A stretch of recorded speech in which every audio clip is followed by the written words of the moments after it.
Mesdames, Messieurs, bonjour. Voici l'actualité de ce mardi 18 novembre. À la présidence, le chef de l'État préside les travaux de la 17e séance du Conseil des ministres.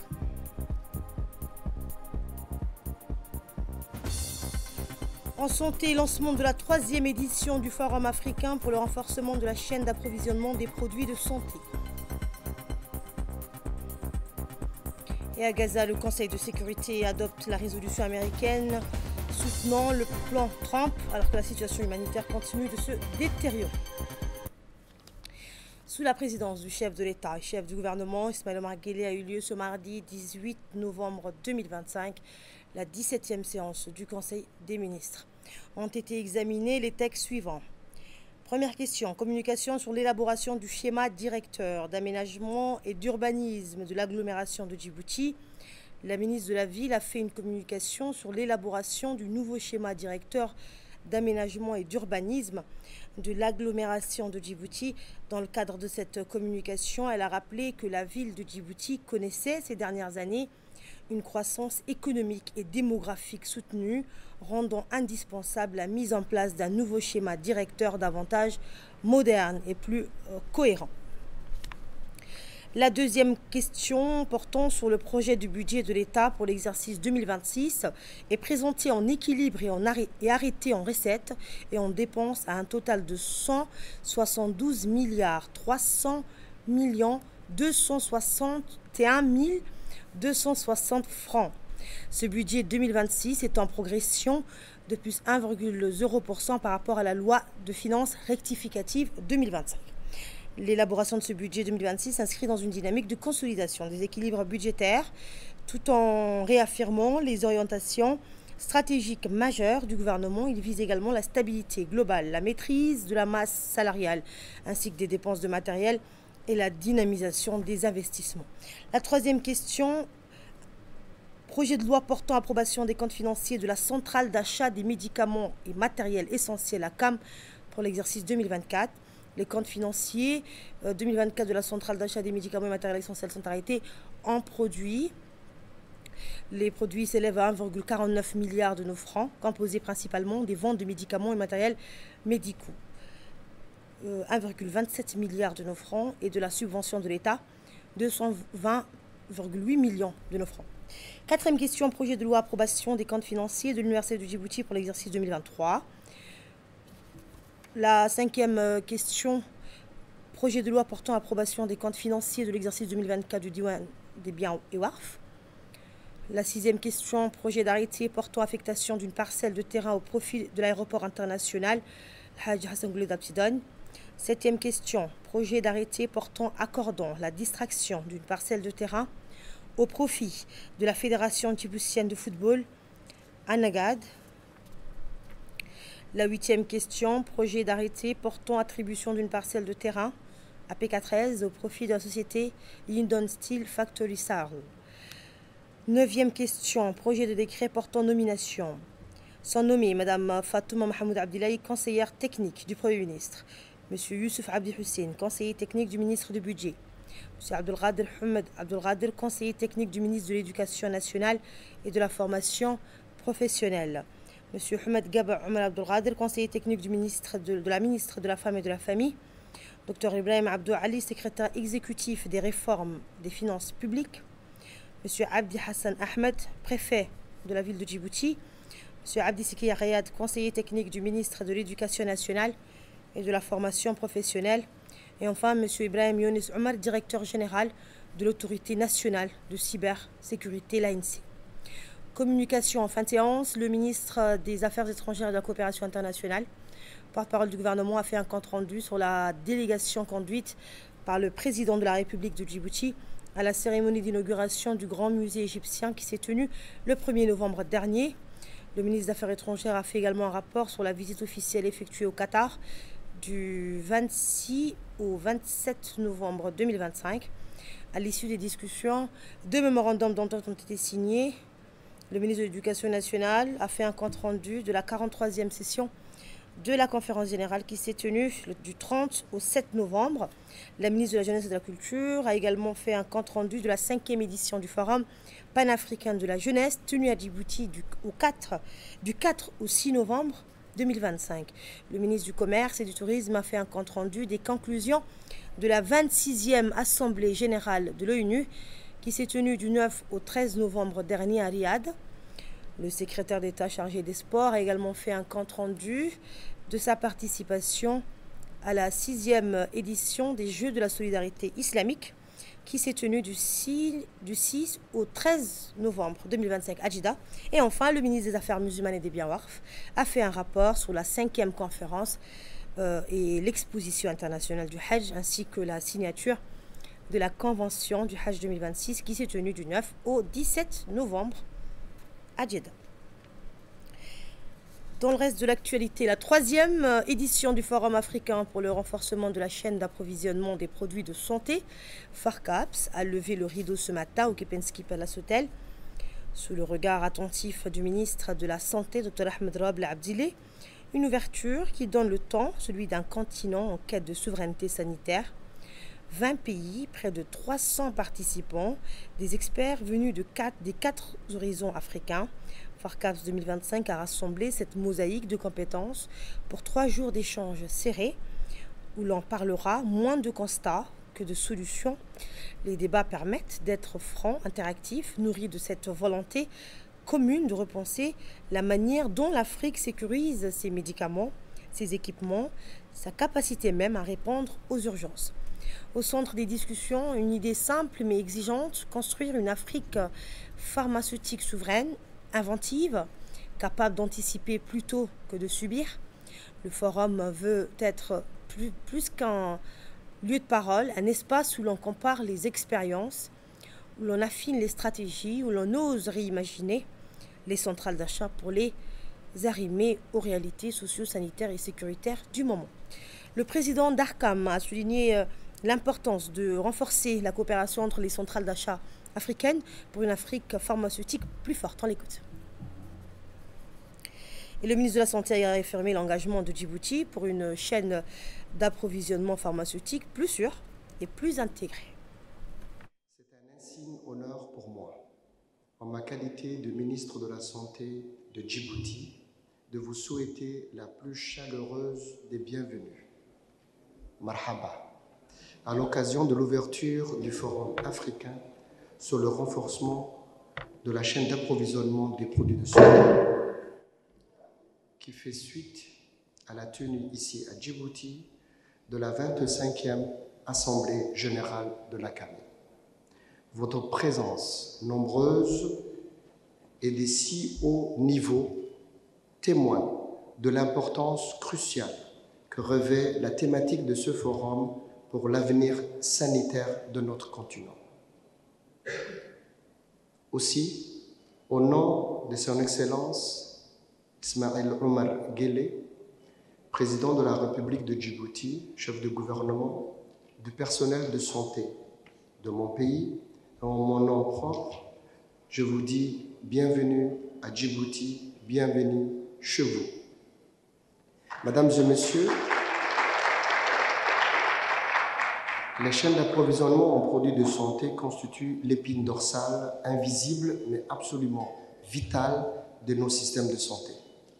En tant que praticiens de santé publique, nous savons que les politiques les plus ambitieuses, les infrastructures les plus modernes et les professionnels les plus compétents ne peuvent rien sans un approvisionnement fiable, continu et de qualité en médicaments, vaccins, consommables et en équipements médicaux. Pourtant, cette dimension logistique a longtemps été les parents pauvres de nos investissements en santé. Les conséquences sont dramatiques et nous les observons quotidiennement dans nos hôpitaux et centres de santé. Rupture de stock de médicaments essentiels, pénurie de vaccins, retard dans la prise en charge des patients, perte due à des péremptions évitables et coûts excessifs résultant d'achats d'urgence non planifiés. Alors que la logistique d'approvisionnement est peu explorée, et abordés dans les discussions sur la souveraineté pharmaceutique africaine, je voudrais saluer l'organisation de ce forum à Djibouti et qui revêt une dimension particulière pour mon pays et notre cher continent.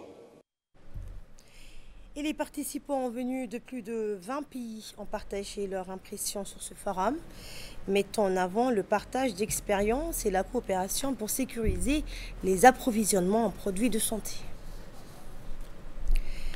Images donc que nous aurons dans nos prochaines éditions. Le ministre des Affaires musulmanes et des Biens Waqf, Momin Hassan Barre, a représenté avec distinction la République de Djibouti lors de l'ouverture officielle de la 5e édition de la conférence et exposition internationale du Hajj 2026 tenue à Jeddah le 9 novembre dernier sous le thème « Inspirant de la Mecque au monde ». La cérémonie d'ouverture a été présidée par plusieurs hauts responsables du Royaume d'Arabie Saoudite, dont le ministre saoudien du Hajj et de la Umrah, qui ont présenté les orientations stratégiques et les innovations visant à améliorer continuellement l'expérience des millions de pèlerins. La participation du ministre djiboutien, Momin Hassan Barre, témoigne de l'engagement de la République de Djibouti à contribuer aux instances régionales et internationales, œuvrant donc pour l'amélioration des services du Hajj et la protection des pèlerins.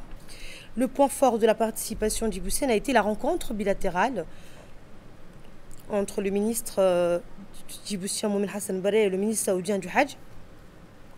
Cette réunion a permis de passer en revue l'ensemble des préparatifs pour le Hajj 1447 Hégire et 2026. Les deux parties ont particulièrement salué le niveau d'avancement atteint par la République de Djibouti, qui figure parmi les premières délégations à avoir finalisé l'ensemble de ses engagements conformément au calendrier établi par le ministère saoudien du Hajj. La partie saoudienne a félicité Djibouti pour la qualité du travail accompli, notamment la finalisation anticipée de tous les contrats, hébergement, transport terrestre, services à Mina et à Arafat, la validation du contrat aérien et le financement complet du portefeuille électronique, la conformité stricte aux nouvelles exigences sanitaires et la transmission dans les délais de toutes les données administratives requises. Cette reconnaissance souligne le professionnalisme, la rigueur et l'organisation exemplaire de la mission du Hajj de Djibouti, qui s'est distinguée par sa capacité à respecter toutes les étapes préparatoires sans retard, contrairement à plusieurs autres délégations. Les deux ministres ont également discuté des moyens de poursuivre la coopération afin d'assurer aux pèlerins djiboutiens un accompagnement de qualité et un Hajj accessible et confortable. Cet échange fructueux a renforcé les mécanismes de coordination entre Djibouti et le Royaume d'Arabie Saoudite, préparant ainsi une saison 2026 sous les meilleurs auspices. Le ministre était accompagné de M. Ali Mouzamiad, consul général à Jeddah, ainsi que ses proches collaborateurs. Autre information, le ministre de l'Énergie chargé des ressources naturelles, Younis Ali Guédi, a participé hier aux travaux de la 17e édition annuelle du Salon minier qui s'est tenu aux Émirats arabes unis. Ce salon minier, rendez-vous annuel incontournable des acteurs des ressources extractives du Moyen-Orient, d'Afrique et d'Asie, regroupe expositions, conférences et tables rondes. Il s'impose comme l'un des principaux événements mondiaux dédiés aux mines et aux carrières. L'édition 2025 a rassemblé l'ensemble de la communauté minière internationale, décideurs politiques, leaders et pionniers de l'industrie, investisseurs, innovateurs ainsi que de nombreux professionnels du secteur. Cette année, le programme s'articulait autour des thématiques clés qui façonnent l'évolution du secteur: l'autonomisation, les minéraux critiques, la durabilité, la transition énergétique et les investissements dans les infrastructures, soulignant que le ministre était accompagné d'une importante délégation. Retour à Djibouti, le ministère du Travail, chargé de la formalisation et de la protection sociale, a ouvert ce matin un atelier de 2 jours dédié à l'élaboration de la stratégie nationale de migration de la main-d'œuvre, organisé en collaboration avec l'Organisation internationale du travail. Cet événement marque une étape majeure dans les efforts du gouvernement pour promouvoir des migrations de travail sûres, régulières et respectueuses des droits humains. Le ministère du Travail joue un rôle central dans la mise en œuvre de la politique nationale en matière d'emploi, d'insertion professionnelle, de relations sociales, de gestion des agents de l'État et de protection sociale.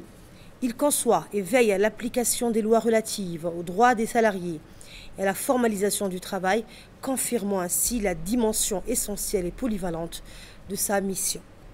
Ces dernières années, le gouvernement djiboutien a enregistré des avancées significatives dans la modernisation de son cadre juridique et institutionnel lié à la migration.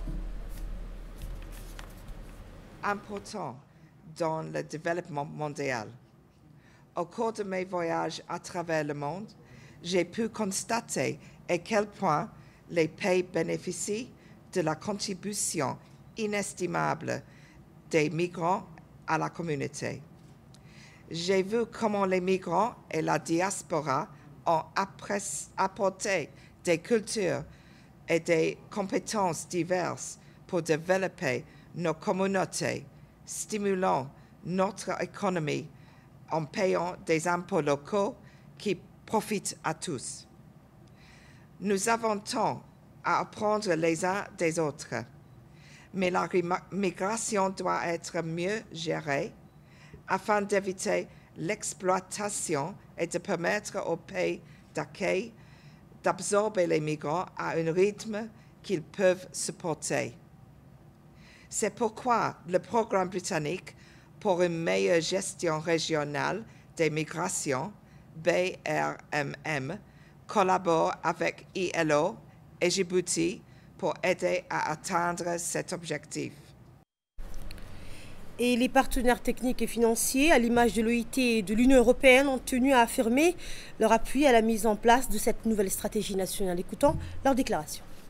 Je voudrais exprimer d'emblée notre reconnaissance au ministère du Travail, chargé de la formalisation et de la protection sociale, pour son engagement constant, ainsi bien sûr qu'à l'ambassade du Royaume-Uni et en particulier au Foreign Commonwealth and Development Office, qui appuie le projet Better Regional Migration Management.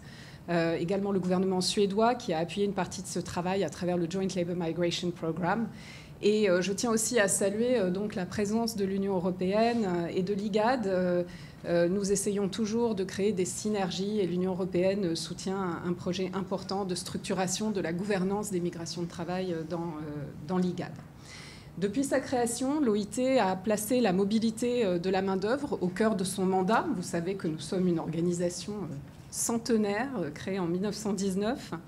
Nos conventions internationales, nos recommandations, notre cadre multilatéral pour la gouvernance des migrations de main-d'œuvre, notre approche recrutement équitable constituent un socle essentiel pour guider les États vers des politiques fondées sur les droits, centrées sur l'humain, qui a été renouvelé à nouveau par nos mandants à travers notre conseil d'administration, que vous savez tripartite, avec les représentants des gouvernements, des organisations d'employeurs et de travailleurs, en mars 2025. La mission du ministère du Travail à Djibouti est très importante et aussi polyvalente.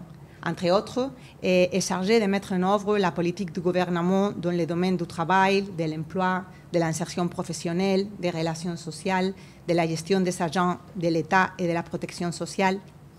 Le gouvernement de Djibouti a déployé ces dernières années des efforts considérables pour élaborer des politiques et des lois visant à établir des structures de gestion des migrants et à lutter contre la violation des droits de l'homme qui affectent les mobilités et les droits des travailleurs migrants.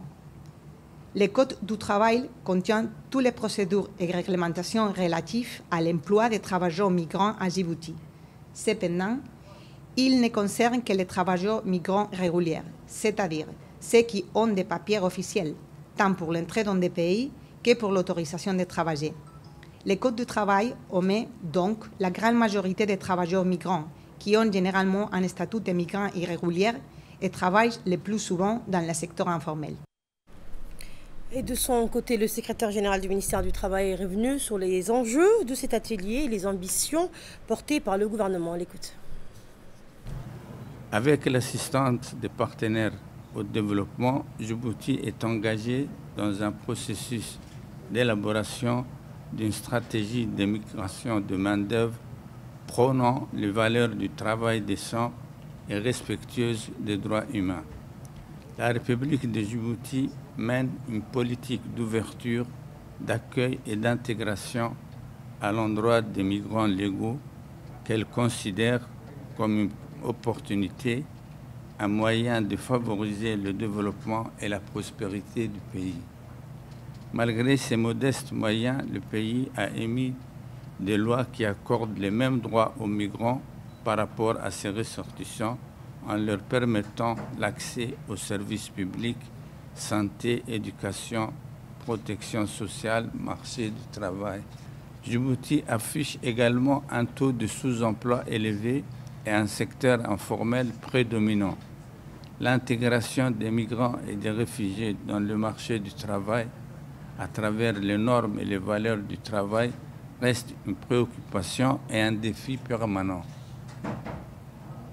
Cet atelier offrira l'occasion de discuter et de proposer des orientations, programmes et actions pour construire une stratégie cohérente de la migration et mobilité de la main-d'œuvre conforme à nos attentes et priorités. Cette rencontre permettra également de disposer d'un état des lieux partagé sur la situation en matière de migration de main-d'œuvre à Djibouti et de recueillir vos commentaires et vos contributions sur le travail effectué par les consultants sur cette thématique. J'exprime ma gratitude à tous les partenaires qui appuient cette initiative. Je vous souhaite des travaux fructueux. Merci à toutes et à tous pour votre engagement et votre participation. Je déclare cet atelier ouvert. À la une également, le Collège du Stade se félicite du succès remarquable de son forum des métiers organisé par le ministère de l'Éducation nationale et de la formation professionnelle. Un rendez-vous essentiel pensé pour éclairer l'avenir professionnel des élèves et qui a offert une véritable journée d'orientation aux collégiens du secteur. L'événement a été marqué par une forte mobilisation, notamment avec la présence du directeur général de la police nationale, accueilli par la directrice générale de la scolarisation et le principal du Collège du Stade. Une mobilisation inédite des partenaires. Les acteurs clés du pays ont répondu présents, témoignant de l'importance accordée à l'orientation des jeunes. Chacune des institutions a animé un stand interactif afin de présenter ses missions et ses opportunités de carrière. Sécurité et défense, la police nationale fortement représentée, ainsi que la protection civile dans les démonstrations ont particulièrement captivé les élèves. Services publics et énergie, l'ONEAD et l'EDD, transport, Air Djibouti, entreprises locales, la société Koubèche. Autre acteur majeur, le centre de liaison pour l'emploi, clé. Un temps fort, la police nationale a impressionné les jeunes en présentant son unité canine et en exposant l'ensemble de ses missions. Un impact concret sur l'orientation des élèves. Au-delà du Collège du Stade, le forum a eu une dimension régionale. 4 autres collèges y ont participé, permettant ainsi à plus de 40 élèves par établissement d'accéder à ces informations essentielles. Le principal du Collège de Stade a déclaré « En tant que principal, je suis extrêmement fier de la tenue de ce forum. Voir nos élèves échanger directement avec des professionnels de la police, de l'aviation, de l'énergie, c'est leur donner les clés d'une orientation réussie. La richesse et la diversité des stands ont concrétisé pour eux des métiers qu'ils ne faisaient qu'entendre. » C'est ce qu'a déclaré donc le principal du Collège du Stade. Des remerciements appuyés. Le Collège du Stade tient donc à exprimer sa profonde gratitude au ministre de l'Éducation nationale et de la formation professionnelle pour son soutien constant et son engagement personnel dans la réalisation de cet événement d'envergure. Et nous avons recueilli quelques réactions. Voici une. C'est avec une grande joie et un réel plaisir que j'accueille les médecins, les pilotes, des banquiers, les DD, l'ONEAD, la police nationale qui sont là en force, bien sûr, les pompiers, Koubèche, pour bien sûr un forum des métiers. Je remercie le ministre de l'Éducation pour son soutien. Je remercie également les partenaires qui ont participé au forum. C'est une journée historique au Collège du Stade. Dans le cadre de la Semaine nationale de l'enfant, le collège de Fukuzawa a organisé dans l'après-midi d'hier une séance de sensibilisation majeure dédiée à la prévention et à la lutte contre le harcèlement sexuel. L'événement s'est déroulé en présence des représentants du ministère de la Femme et de la Famille, du ministère de la Santé, du ministère de la Justice, ainsi que du ministère de l'Éducation nationale et de la formation professionnelle. Cette initiative avait pour objectif d'informer les élèves sur les différentes formes de harcèlement, leurs conséquences et les moyens de s'en protéger. Les intervenants ont insisté sur l'importance de briser le silence, d'encourager la parole des victimes et de promouvoir un environnement scolaire sûr, respectueux et inclusif. Les échanges interactifs ont permis aux élèves de poser leurs questions et de mieux comprendre les mécanismes de prévention.